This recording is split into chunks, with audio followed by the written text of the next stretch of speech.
superhuman. And I know that the answers are inside. Yeah, I am a 21st century superhuman. Now is the time.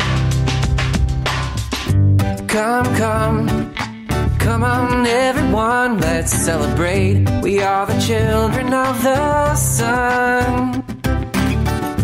I can see you when I look into your eyes. We are the same, and we are light, and we are one. Here now, hear my ancient prayer and sing along. We are awakening as one. And we can make a difference. Yeah, we can be the change it takes to make the world. Hi, this is Carrie Ellis with 21st Century Superhuman guest shows. And today I have with me my lovely friend, Delia. Hey, Delia. Hi. Nice to see you. We are just such great sisters, and we wanted to share this magic that happens when we start talking about empowering the feminine. And I ended up having a caretaking job in Mexico for a few months this past summer, and Delia ended up coming down with a mutual friend who caretook up the road. So we had a really awesome little posse on this. It was in Mexico on the Yucatan beach, like south of the Yucatan, this little dirt sand road right along the Caribbean. It was so beautiful, wasn't it? Oh, it was absolutely divine. Complete magic.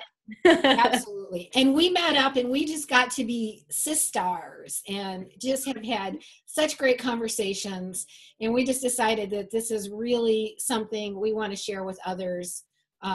About empowering ourselves and growing into who we are, and then supporting others to do the same, and maybe starting with women, but I think it goes across the board to everyone.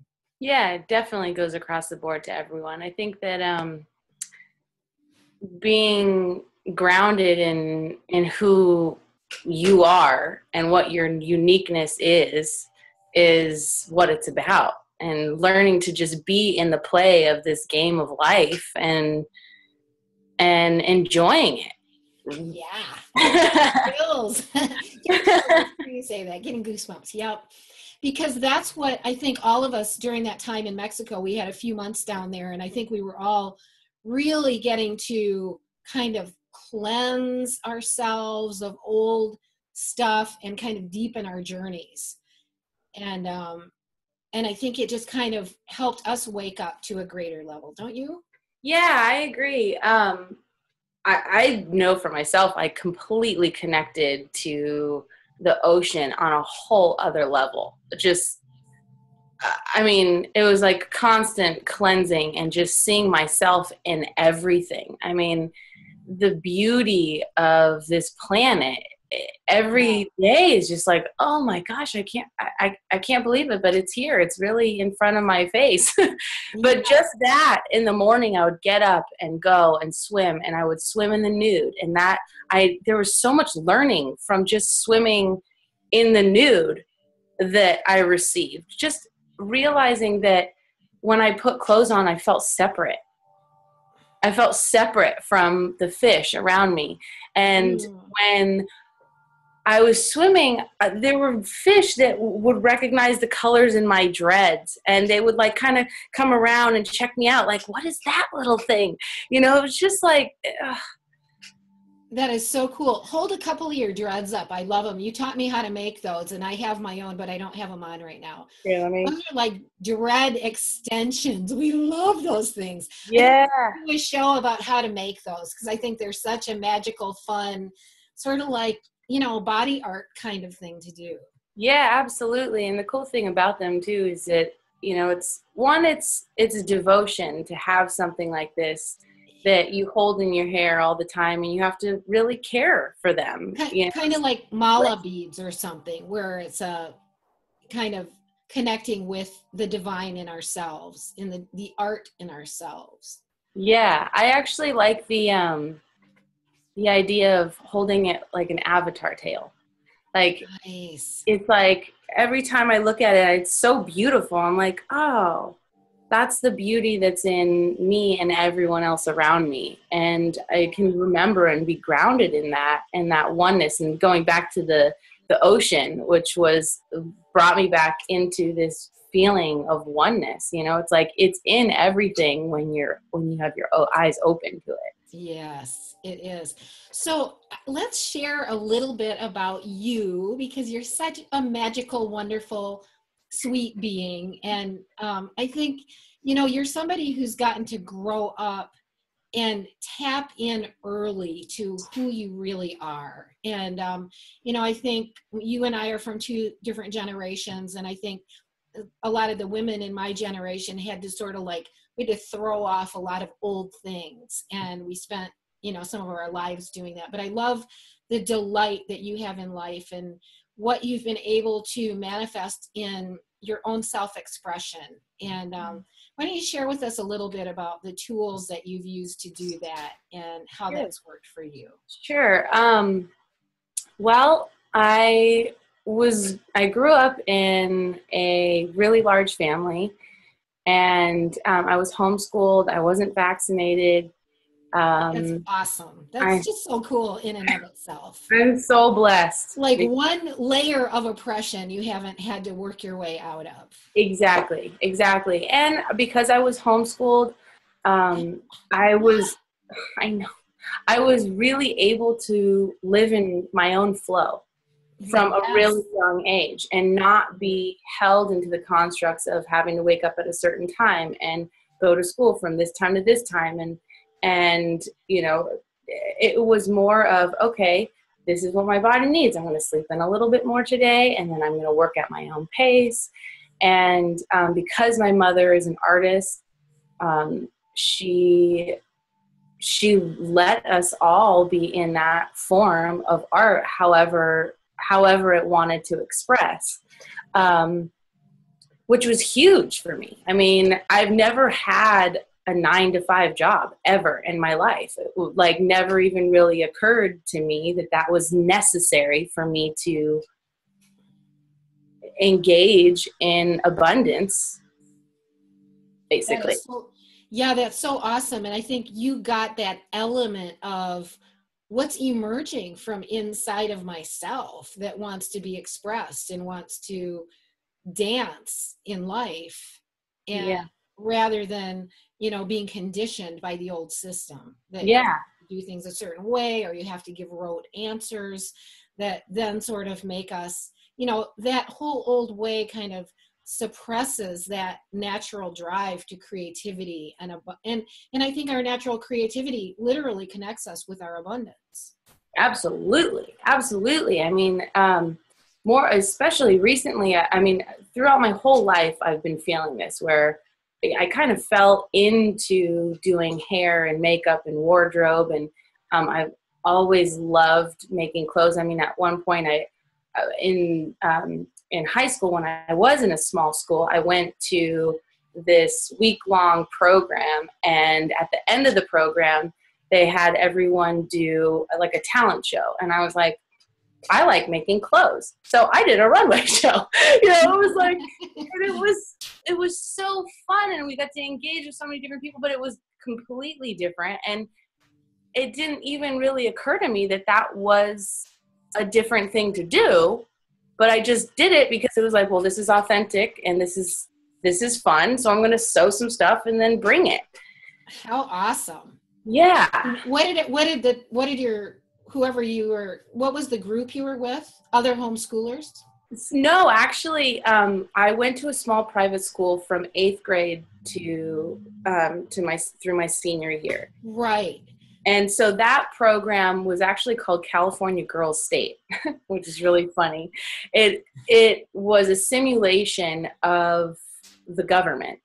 So it was like completely different from what I'm like, I'm going to do wardrobe and, make clothes. So silly. But, it was something that I had the opportunity of doing, and I, love people and I love learning. So I was like, okay, sure, I'll do it. But, and then I've always been a dancer, because you had asked, right.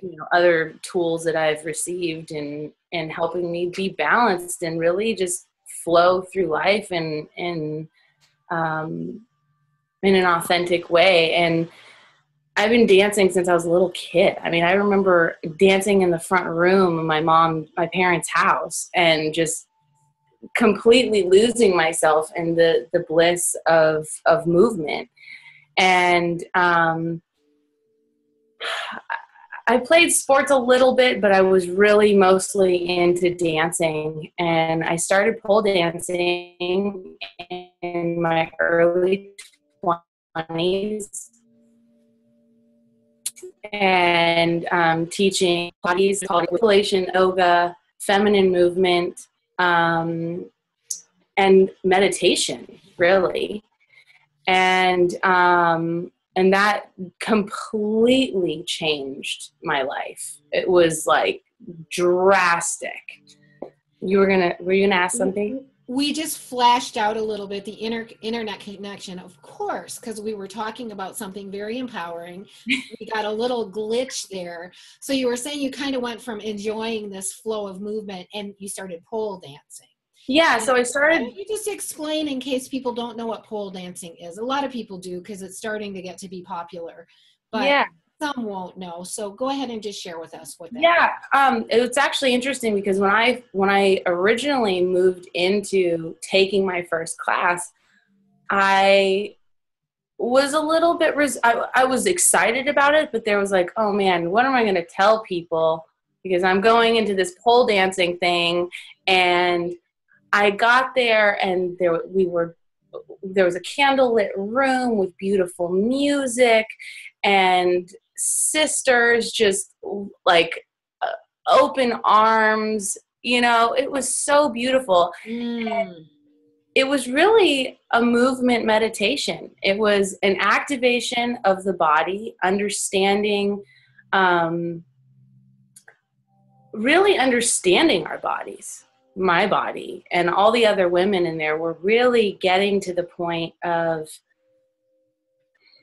really settling into their being, so then we could be more aware of what was going on in our truth. Anytime I've ever steered away from listening to my body, right, I haven't been listening to myself and my truth and what I need.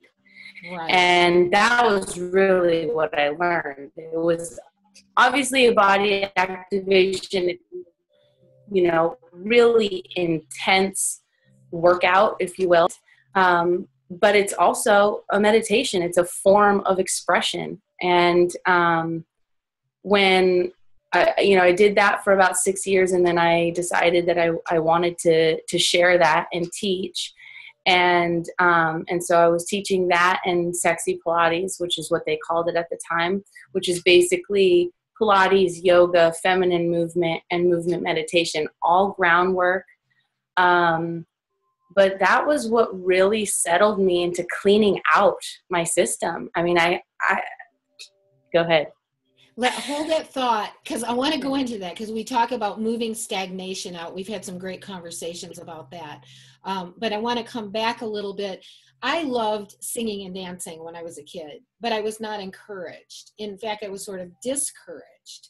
So I spent growing into an adult, not being that in touch with my body, and sort of like isolating from it and going through the conventional system and conventional education and having to outgrow vaccinations and all of that. And I don't think my parents were trying to suppress me, but it was just an older system that didn't say, yes, go be your joyful self. And so I've had to learn that as an adult, and I love it. I love, it's like I grow more and more into it all the time, but wearing clothes that I'm comfortable in, or I love dancing, and sometimes I'll just turn on music and dance because it's so good for my soul and it's good for movement. But I've had to teach myself to reclaim that, and it's so beautiful that you had that as a child. And then it sounds like even to do the pole dancing, and I know I've been around you, you have an incredible core, which hopefully we'll do some shows on this, where you're doing some movement things, and we're learning some of that from you. And we're also talking about doing some training sessions that we'll have online in our 21st Century Superhuman content area that we're working on, where we can Yeah. actually learn from you. How do we begin moving in different ways and activating our bodies to be these strong, vital, core mechanisms that we're kind of dancing through life in. And I know that when you did the pole dancing, it's like you've got a pole and you probably moved your legs and your arms and learned to lift your whole body. And then the same thing with the sexy Pilates. So you have an incredible core structure in your body, which is very beautiful. And it's a product of those years of doing that practice and then teaching it. And just to think that each one of us can attain that. One of the things that Tony Robbins used to teach us, I worked with him for a number of years, was one of the ways that we learn and grow is by modeling excellence. And when someone else has attained something, if we can duplicate the mental syntax or how you use your thought process in relationship to this, and your physiology, how do you sit, how do you breathe, and we begin duplicating that, we access the same part of our brain that you've accessed, and we make ourselves closer to being able to access that kind of mastery. Yeah. So that's really exciting, and I love that about what you've attained. And I love we'll go on in conversation about this, because we're going to end up talking about some of your mental syntax about it, which has to do with the moving stagnation out and some of the things you got into as you did your deeper work. Yeah, it took me a while to even recognize mentally what was going on. Physically I felt great, and I went through, life is a process. It's filled with different sensations, feel good sensations and not so feel good sensations. Mm-hmm. And sometimes, I would be working things through in my practice, and after my practice, I didn't want to be around anyone, or so many different things would come up, and it was really learning to be with myself and honor what came up. Nice. But from what you were talking about earlier was that you hadn't been given permission to be in that space as a younger being. And I remember when I told my dad for the first time that I was pole dancing, and he was just like, "Oh, cool. Tell me about it." And I was like, "That's great." And my dad was a minister for 30 something years. How awesome. I think it's just a generational difference too. I mean, I think we've become more open, at least, especially in America, I think, and probably Europe and some of the more modern countries, there's become this more openness to expressing who we are. And than there was, 20, 30, 40 years ago. Yeah. And I actually think that was a big part of it, was that my dad saw something in me that he wasn't able to fully engage in within his experience in his younger years. And he loved that and wanted to encourage that. That's awesome. And, I mean, it just says so much about how open and what a beautiful being he was. Yeah. But yeah, I just had like a mental, obviously I just need to breathe right now. There you go. Yeah. And, so some of the things that we talked about, and even talking about breathing, you and I spent a lot of time on the beach in Mexico talking about moving stagnation out of our system and what's that all about. And the mental and emotional patterns that, like in 21st Century Superhuman, the whole second part of the book is about how we're carrying 10,000 generations of blame, fear, judgment, hostility, and control. And Harvard studies say that 95% of our content is unconscious. And it comes from this civilization that was established outside of love. And then we have this 5% conscious thought that says, oh, I want to have $1 million in my bank account, or, oh, I'm a free person, but we've still got this old data that's kind of running the show. And that really coalesces with the things you kind of came up with about moving stagnation out.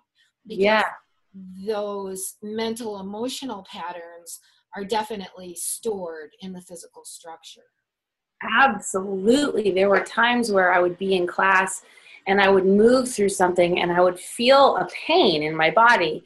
And then I would have a memory of like a painful memory. And then I would cry. It was like the point, and then like the activation of that point, the memory, and then the release. And it was just like the full cycle of creation, destruction, and rebirth, you know. And it's so beautiful because we actually do that just from breathing. You know, there are moments where I'll be sitting by myself and I'm like, oh, I just want to cry right now.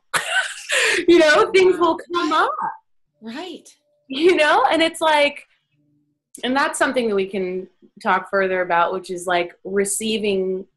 You know, if we're transmitters and receivers, we're receiving things that we may not even like catch on to, like, oh, I'm receiving this from that particular thing, but we have an emotional response that then creates a release if we allow it to happen.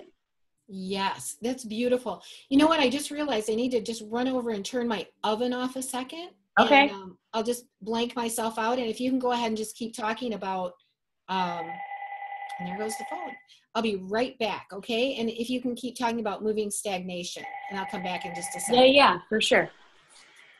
Okay. Whoops. So, moving stagnation. Some other tools that I've moved into is Qigong. I learned a sequence through this beautiful being, Peter Ragnar. He has a morning and an evening Qigong sequence that really helped settle me into having a practice that was extremely intentional, morning and night, and recognizing that it's always a practice and that we're always growing and we're always learning. And just to pick you up to speed, I was talking about Qigong and how that was something that came into my life through this morning and evening practice that I learned through this amazing master, Peter Ragnar. Yeah. And Tristan. And you were teaching that, weren't you teaching that through a group gathering down in Mexico? Yeah, exactly. I was teaching that with some extra added stuff that I've learned along the way, and put together a sequence and shared that in the mornings. And I was just talking about how it's so important to have a practice, a morning practice or an evening practice or both. And I tend to, because I live very much in the feminine, I tend to change that up a lot. Mm-hmm. So I'll do Qigong one morning, and the next morning I'll sit in meditation brushing my hair. Nice. That's awesome, Delia. I mean, that's beautiful. And I think that's that art of listening to ourselves, you know, and I think that's what you were able to get, as, you know, even in your childhood, because you were allowed to go with your own flow. And I think a lot of people have got to teach themselves, how do we restore our own flow? What is our own flow? How can we integrate that beyond all these things that hammer at us? You know, I've got to go to my job, or I've got to go, you know, take care of what someone else expects me to do.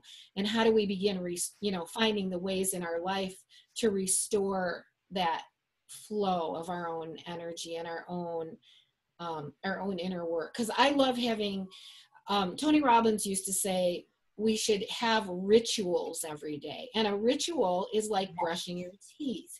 It's something that you do every day as a routine, but having a ritual that you can change up. You know, I do a 21st century superhuman meditation every day, every morning and every night. And I give myself to the field, and I go out of form, out of particle form into wave form, and give myself to the field and invite my life to be reborn in new ways. And that is so powerful, and it's changed my Yes. And it's so beautiful too. Sorry. It's so beautiful because oops, we just lost you. There you.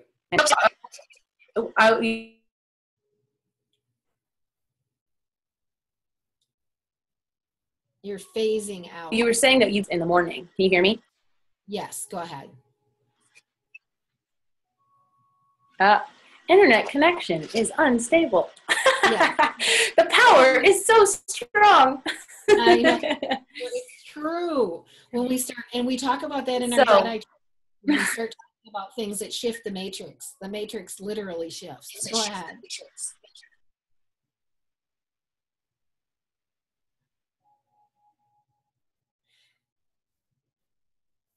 I'm going to pause one more second and be right back. Yes. Go ahead. I'm practicing to settle into gratitude and allow that gratitude to expand outside of my body. And I actually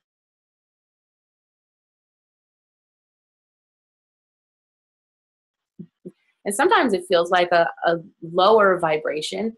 It just really, it depends on the day and what I'm working through. But for me, gratitude is a huge thing because I'm still practicing to not live in the right and the wrong constantly, because it's like there's always creation, destruction, and rebirth. Nice. You know? And it's a part of the universe, you know? Right. And so, and there isn't one without the other. We need it, you know? And so living in a place of gratitude has allowed me to live in a place of gratitude for all of it. Nice. And even when destruction is going on, rebirth is going on. Yes. And I think that's part of the walk of mastery in this world. When we begin mastering our existence, part of it is that we honor all those different pieces. Yes, absolutely. And it's a practice, because it's a practice in changing how we speak about things, because we're so conditioned to be like, oh, this and that and the other thing, or, oh, this is, I feel like this, and but it's like, this is occurring in my body right now. Honoring it because it's true.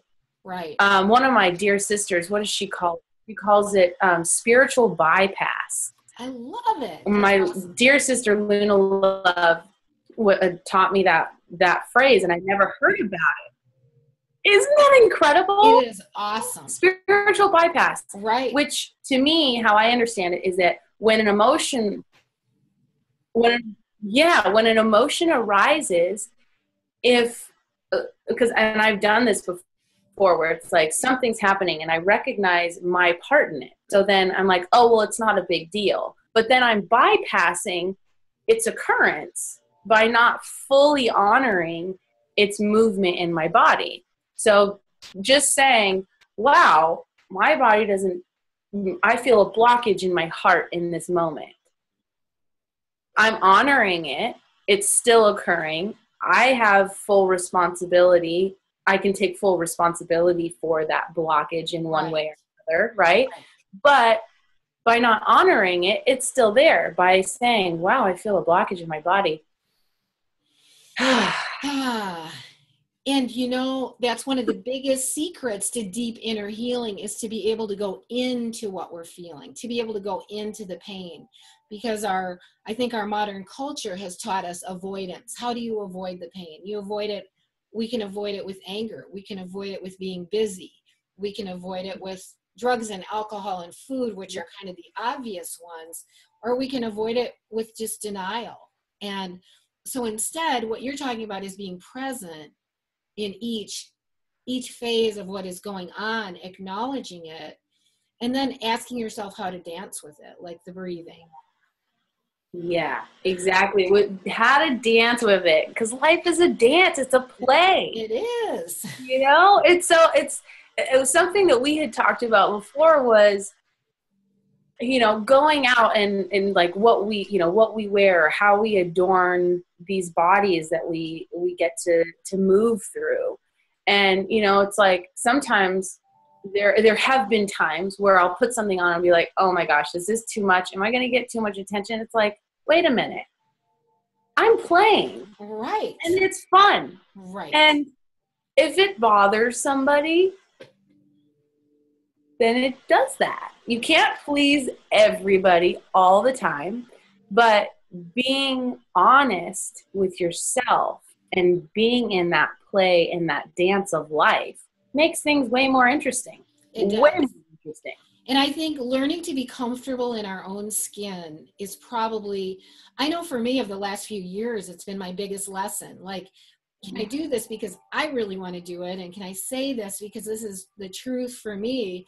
Or am I going to keep compromising myself going, well, I won't do that because it might bother somebody or it might not be on someone else's agenda. And I think that kind of self-actualization it's another thing about moving into our key, moving out the stagnancy, moving out the aspects that want to shut down for whatever reasons. And again, a lot of that I think is old data. Yeah. Well, and it's like that. It's not time for us to act small anymore. Right. It's like, why are we acting small? Right. And it actually is amazing when we live in that authentic space of expression and how much it does inspire others. Not that that's the reason why we do it, because we're just doing it to be in our authentic truth. Absolutely. Yeah. However, the response to that action is really a great response a lot of the time. It's true. And I think we're always looking to learn from other people. And when, I think it's natural and just human nature. And when we see someone who is alive and bright and light, we're drawn to that. And because it's showing us something that could be taking place inside ourselves. Again, it goes back to modeling. It's how we learn when we're little kids. We learn how to talk by duplicating our parents. We learn how to walk by watching maybe brothers and sisters or the dog or whatever.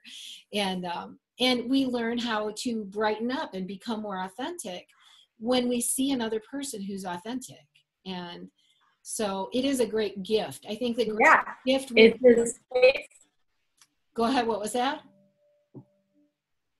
What was that, Delia? Yeah, once we give ourselves permission, we also act as giving other people permission. And that's something that I received from Paul as well. It was, you have permission to be in this body, in this feminine form, and move freely without being in a fear space of like, oh, am I being too sexy? Am I going to get a bad response from this or that or the other thing? It's like, well, wait a minute. What is sexy anyways? What does that mean to people? It's different for everybody. Right. And sensuality is so different. Sensuality is being ignited in your senses and feeling everything. Yes. And I just feel just thinking about it. It's like, me too. Yep. Because anything can be sensual. Like you can walk outside and feel the breeze on your skin and you can just melt into that. Yes. So it's the permission of being and living in this gift that we've been given, to feel and hear and listen and taste. It's just all of it. I'm dancing. Yes, and it's about being alive. It's about being fully present and accounted for. And if there's one thing I wish I had done sooner in my life, it was to be fully present in the moment, because it's so fantastic once we start doing that. Yeah. Well, and there's also honoring the process, because, you know, thinking about the generation that you came from and your parents and where you were, how you were raised, and how different it was from my process. Right. Like, you had to go through a lot of different experiences to be able to clean out enough to be in a space of gratitude and presence. Mm-hmm, it's true. And it's so exciting. You know? It's exciting that we're here now. I mean, I love it. I love it. I know you're going to have to go in a few minutes, and we'll do some more shows together. And I just love everything that we've tapped into here. You and I are kind of, one of the things we have in common is that we're both kind of world travelers at this point, and we've chosen to open our lives up to be able to flow a little more, to not just have to stay in the old routine and stay in one place, but to get to travel to other countries. So we each had that time in Mexico this summer, which was wonderful. And there were other people in the little community that we were part of that we got to hang out with and visit with. You were in a community household of several people who were all in that open exploratory journey. And then, and I was just up the road from you guys, and I bicycle up there, which was so much fun. And now you're getting ready to go to Peru, where I've been a couple of times in the last couple of years. So tell us a little bit about that. And so we're going to do, and then we'll talk a little bit about upcoming shows that we'll do and content that we'll be working on. Oh, did I cut out? Tell us a little bit about your upcoming Peru trip. Okay. I know I have to just calm myself. We have to calm ourselves down. So I was talking about, because I think when we calm ourselves down, we can keep the energy flowing here in the electronic devices. Yeah, the excitement is something that I have to continue to be. It is. I feel like we're just bubbling over. We do that when we get together, which is so much fun. But I was saying, we've both kind of become world travelers. So yes. Tell us about what you've got coming up. So I'm going to Peru for about a month, and I'm going to be staying in a really small village with Shipibo people, and I'm just getting chills. That the Shipibo are really carriers of such an ancient lineage. I think that's going to be an incredible gift. Oh, I'm getting just chills nonstop. Yeah, and like you were saying earlier, you know, it's when you're in the presence of a master, yes, you begin to receive the abundance of what that mastery holds. Mm-hmm. And I'm in so much gratitude that I get to be there and be around all of that indigenous knowledge that is so grounded in the land and in the people. Mm-hmm. A friend of mine is doing a music project where he's going to be teaching guitar and drums to the community. There's another project going on, a gardening project with a few other things as well. So I'm going to go, and I'm going to be humbled by the experience of being and growing into being more of an observer and becoming more present and allowing the abundance and flow to continue. I don't have high expectations for really like much right in my life. I just am open to receiving what I'm supposed to receive. And, you know, I'm going to be cleaning out this body more so that I can be more in my power and not be playing small anymore. Yeah, you know, and then after that, I'm going to be in New York, and I'm going to be in New York after that for a few months, co-creating some women's retreats, some empowering women's retreats, nice, and writing a cookbook. Wow, that is awesome. Yeah. So, and what is the framework of the cookbook? You are a great chef, and I know I've been around you preparing food for groups, and you're amazing. So, Oh, thank you. what type of cookbook? So it's going to be, I've started doing recipes already. I'm actually going to co-create some of the recipes with some friends of mine. A good friend of mine is from Syria, and Nice. so I would love to learn some of their cultural recipes, and then maybe we can do some sort of a combination, but keeping it into the supporting of the body, supporting a cleaner experience with food that is fun and tastes good, but it still is on the more simple side. I am going to be working with that's going to keep ringing, but that's okay. I'm going to be working with local food from farmers in the area, and yeah, food is a place of artistry for me, as well as a place of supporting the body on a healthy manner. So, and I'm going to be using essential oils as well. Nice. So, which is another thing that I support and share with people. And I'm just so excited. yeah. I mean, I think everything that you're into is so yummy and delicious and fun. And we're going to keep doing these shows and kind of interchanging some of this really rich life experience. And I think what you and I are both getting from our journeys to these simpler countries is enriching our lives and our maps of what we can bring forth and share with others. I know that my life, my favorite saying is, I'm not the same person I was yesterday. And it just, every day is that way.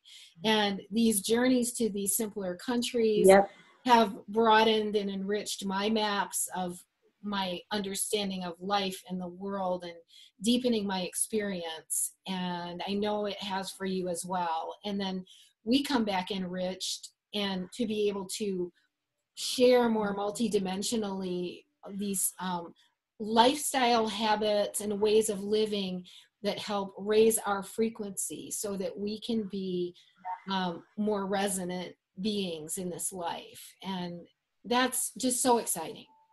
Yeah, I mean, but being in that space in Peru, and like we were in Mexico, it's all different, and yet it's all in the same, in the sense that we're cleaning out, we're remembering our true essence of love and life, and life into action. You know, it's like I have this imagination that I've got going on in this brain is so vast, and yet, you know, we have this idea that we don't have enough time to do all the things that we want to do, and that takes away from the expression of action. You know, it's like putting it into this box of time. It's like, well, being here now, being more present, and being in that space of love and expression in the way that is authentic to our unique self, and coming into that more greatly through shedding. Yes. And what I teach in my 21st Century Superhuman workshops is listening to our own hearts, responding to our own hearts, teaching ourselves how to do this in a culture that has kind of taught us to ignore our own hearts for the sake of doing what the outer materialistic world expected of us. Yes. And so it may take making some changes in our lives, but those changes can be small. They don't have to completely upset the apple cart, and we can gradually begin opening ourselves to living richer lives that are really rich from, I'm painted on the wall of one of the hostels, like down in Lima, Peru, it says, travel is the only thing that makes you richer. And but there's other things that make us richer too, which are listening to our own hearts, yielding to the call of our own heart in our lives to do what really brings us nurturance and joy and expresses our creativity. And then we become like a radiant presence in this world. And traveling is journeying. Journeying is life. Yes. You know, everything is a journey. And the more that I'm coming into this practice of presence, it's ceremony is in every step. Yes. Every step we take. Yeah. So ceremony started before I was born.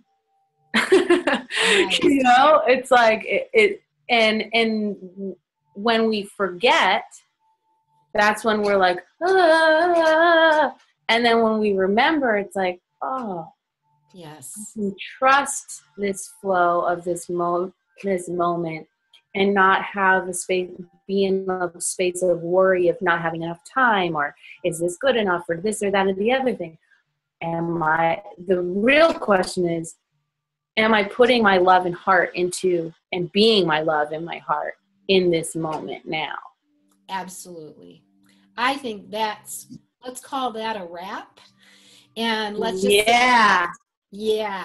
We're so grateful to be on the Naturally Better TV network. We encourage people to turn their televisions off until they think of something good to say, but continuing to learn and grow. And Naturally Better TV is a really great place to show up. There's so many good productions going on right now. We invite you to join us on this journey that is so exciting, of becoming more full of life, more full of joy, more full of our own truth and our path. So many blessings, my sweet sister. Happy travels, and we have some really exciting shows that we'll be doing coming up soon. And enjoy Peru. I will. Yes. I look forward to being there later in the spring. Thank you. I will. Thank you so much for having me. It's been such a blessing to talk to you and catch up and talk about the things that we love to talk about and share with beautiful beings. I'm in a state of gratitude, and me as well. Yeah, blessings to everybody. Much love to everyone, all you 21st century superhumans out there. Join us on this journey, and we look forward to seeing you as we do our little things throughout the world here. Yeah. All right. Much love. Adios. Peace. Adios.